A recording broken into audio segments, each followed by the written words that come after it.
Ilang bahagi po ng NLEX sa ilalim po ng Marilao Interchange Bridge. Isasara po mga kapartner, no?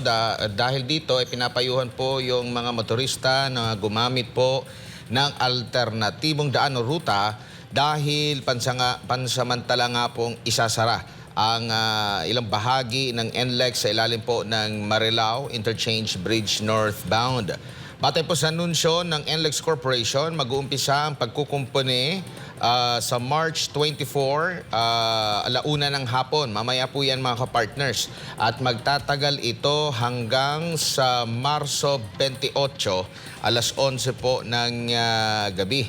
At dahil dito, dalawang linya lamang po ang maaaring daanan po ng mga motorista. At matatandaang nasira ang tulay matapos tamaan po ng isang 18-wheeler truck papuntang Bataan noong March 19. Ang naturang truck ay may taas na 4.9 meters at lampas na ito sa itinakdang 4.2 meters na height limitation.